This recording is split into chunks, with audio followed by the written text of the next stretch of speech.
पेडगाव तालुक्याचे आपल्या सर्वांचे नेते आदरणीय संग्राम भाऊ या ठिकाणी उपस्थित आहेत. त्याचबरोबर सर्व सन्माननीय व्यासपीठावर या ठिकाणी उपस्थित असणाऱ्या सर्वांचं मी गॅस एजन्सीतर्फे पुनश्च स्वागत करतो. त्याचबरोबर मोठ्या संख्येने या ठिकाणी तुम्ही सगळे उपस्थित आहात. तुमचंही या ठिकाणी गॅस एजन्सीच्या तर्फे मी स्वागत करतो. त्या योजनेची माहिती देत असताना मी तुम्हाला त्याबरोबर काय काय साहित्य येणार आहे तर त्यात तुम्हाला एक पुस्तक येणार आहे जे आपलं कनेक्शन बनणार आहे. त्याचा या ठिकाणी कंझ्युमर आय डी तो वरती सगळ्यांचा कंझ्युमर आय डी नंबर येतो प्रत्येकाचा. तुम्ही जो रजिस्टर मोबाईल दिला आहे रजिस्टर केलेला आहे मोबाईल नंबर त्याच नंबरवर तुमचं गॅसचं बुकिंग होणार आहे. दुसऱ्या कुठल्याही नंबरवर तुम्ही बुकिंग करायचा प्रयत्न केला तर ते बुकिंग होणार नाही. त्याबरोबर ह्याबरोबर तुम्हाला भरलेला सिलेंडरचा बाटला पाईप रेग्युलेटर आणि शेगडी असं 7 ते 7.5 हजाराचं साहित्य तुम्हाला फ्रीमध्ये प्रधानमंत्री उज्ज्वला योजनेत मिळते. हे ज्यावेळेला तुम्हाला साहित्य मिळते त्यावेळेला केंद्र सरकारकडे पैसे जास्त पडू नये ते ठेवायला जागा नाही असा काही विषय नाही. तर हे का शासन तुम्हाला द्यायला लागले तर यामध्ये प्रथम प्राधान्यानं गाव स्वरूपात खेड्याच्या रूपात महिलांचं आरोग्य हा महत्त्वाचा विषय आहे. ज्या घरातली महिला आरोग्यानं सक्षम असेल तर तो परिवार कुठल्याही गोष्टीत सक्षम राहतो. म्हणून महिलांचं आरोग्य हे महत्त्वाचा विषय घेऊन शासनाने ही योजना चालू केलेली आहे. ज्यावेळेला तुम्ही चुलीच्या समोर स्वयंपाक करता तेव्हा आपण असं म्हटलं जातं की सिगरेट ओढल्यानं फुफ्फुस खराब होतं. एक सिगरेट ओढतील 2 सिगरेट ओढतील त्याला जर फुफ्फुस खराब होत असेल तर जोपर्यंत तुम्ही जर 1 तास स्वयंपाक केला तर तुम्हाला कळत सुद्धा नाही की तुमच्या श्वसनातून किती गॅस धूर तुमच्या फुफ्फुसात गेला ते तुम्हाला कळून पण येत नाही. जे आजार उतार वयात चालू होते दमा लागणं धाप लागणं फुफ्फुसाचे सगळे विकार ते उतार वयात चालू होतात ते होऊ नयेत म्हणून हे शासनानं तुमच्यासाठी केले. भाऊ आज जर विषय बघितला तुम्ही तर सिलेंडर मिळत नाही सिलेंडर बुकिंग होईना आणि ह्या अशा काळात आपण ही फक्त एकूण सांगितलेली एकूण गॅस एजन्सी आहे की आपण जवळजवळ 800 ते 900 लोकांना एक फ्रीमध्ये साहित्य वाटतं. हे जे तुम्हाला साहित्य मिळणार आहे हे साहित्य मिळण्यामध्ये संग्राम भाऊंचा मोठा सिंहाचा वाटा आहे. त्यांच्या प्रयत्नांनी त्यांच्या कष्टामुळे तुम्हाला हे साहित्य मंजूर झालेलं आहे. ते सगळ्यांनी लक्षात ठेवलं पाहिजे सगळ्यांनी आठवणीत ठेवलं पाहिजे. इथून तुम्ही साहित्य घेऊन गेला म्हणजे विशेषतः क्लास आहे.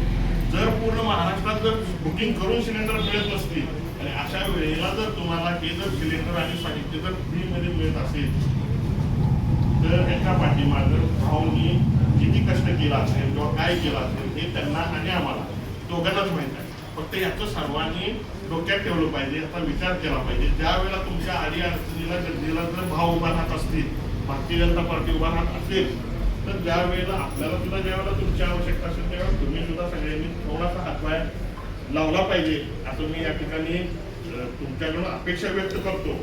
आणि ज्या वेळेला हे साहित्य तुम्ही घरी घेऊन जाईल त्यावेळेला आता फक्त आपण जे तांत्रिक गोष्टी आहेत की तुमचा फोटो लागतो हा अपलोड करावा लागतो म्हणून हे साहित्य देतानाचा आपण फोटो घ्यायचा आहे. हे सगळ्यांचं साहित्य आपल्या घरात येणार आहे पोच येणार आहे. आपला डिलिव्हरी बॉय तुम्हाला हे जोडून देणार आहे. ज्या वेळेला हे साहित्य तुमच्या घरी येईल त्यावेळेला प्रत्येकानं आपल्याच नावचं पुस्तक आहे का आपलं साहित्य जे आले ते चेक करून बघायचं आहे. पाईप चेक करायचं आहे रेग्युलेटर चेक करायचं आहे शिगडी चेक करायचं आहे. तिथून डिलिव्हरी बॉय माघारी गेल्यानंतर कुणीही काही सांगितलं तर ते घाई धर्माला राहणार नाही की शिगडी खराब आहे बटनच चालणार गॅस येणार तर ते कुणी घाई धरलं जाणार नाही. तुमच्या काय ज्या शंका कुशंका काय असतील त्या तुम्ही त्याच वेळेला त्याच ठिकाणी त्या डिलिव्हरी बॉयच्या समोर तुम्ही सांगायचे त्या तुम्हाला क्लिअर करून दिली जाते. तुम्हाला जो रेग्युलेटर मिळणार आहे त्या रेग्युलेटरवरती एक नंबर असतो तो तुमच्या कंझ्युमर आय डी बरोबर कनेक्ट होतो. त्यावेळेला हा रेग्युलेटर खराब होईल त्यावेळेला हाच रेग्युलेटर माघारी द्यायचा आहे. हा माघारी दिल्यानंतर तुम्हाला दुसरा रेग्युलेटर मिळतो. पण हा रेग्युलेटर सगळ्यात महत्त्वाची गोष्ट आहे. हा जोडताना तुम्ही चेक केला पाहिजे. जसं की तुम्हाला प्राथमिक सेफ्टी ह्या गोष्टी तुम्हाला पाळाव्या लागतील. जशा ह्या गोष्टी चांगल्या आहेत तसे वाईट आहे. ज्या वेळेला बाटला तुमच्या घरी येईल त्यावेळेला प्रत्येकानं बाटला खोलल्यानंतर तो लीक होतोय का वास येतोय का हे चेक केलं पाहिजे. त्याच्यात थोडंसं पाणी टाकलं पाहिजे कुरकुडं येतोय का हे बघितलं पाहिजे.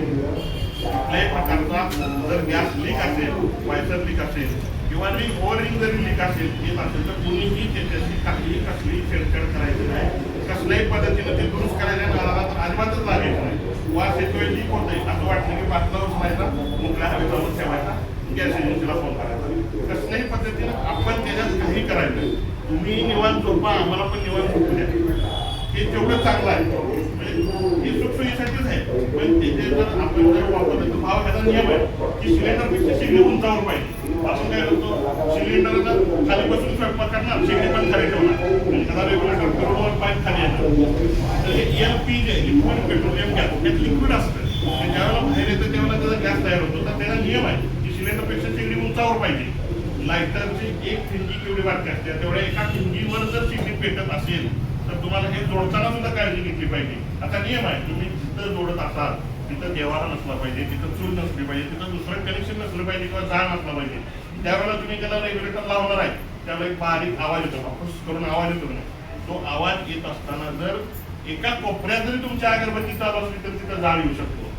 त्या जोडताना नियम आहे, जर घरातला पुरुष जर जोडत असेल किंवा स्त्री जोडत असेल आणि तुमच्या खिशात मोबाईल असेल आणि त्याला जर कोणाचा फोन आला रिंग आला तर जाळ होऊ शकतो. हे आपल्या सुरक्षितेसाठीचे नियम आहेत, ते आपण सगळ्यांनी लक्षात घेतले पाहिजे. कुठल्याही पद्धतीचं ते जोडताना रेग्युलेटर मधलं लीक होऊ शकतं किंवा तुमची जर शेगडी तुम्ही वारंवार जर पुढं मागे हलवत असाल, म्हणजे पाईप थोडीशी हार्ड असते, त्या हार्ड पाईपमुळं रेग्युलेटर हल्ला जातो आणि रेग्युलेटरला स्प्रिंग असते. त्या पाईपमुळे जो रेग्युलेटर तिरका होऊ शकतो, जेणेकरून तिरका झाला तर ओरिंगमधून गॅस बाहेर येऊ शकतो आणि तो गॅस कसाही केला तर तो विझत नाही.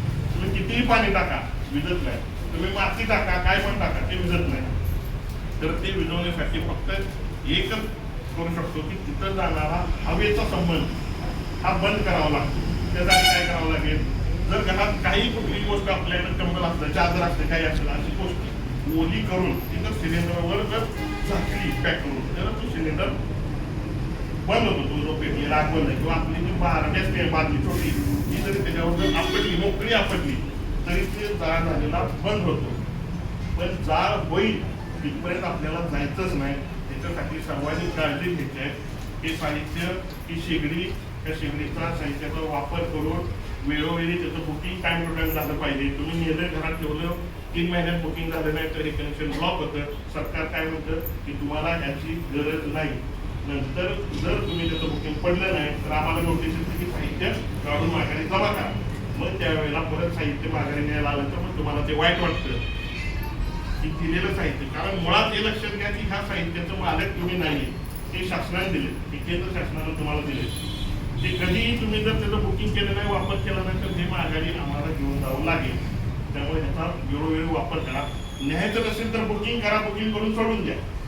परत ते कट होईल किंवा रिजेक्ट होईल, पण बुकिंग तर करा.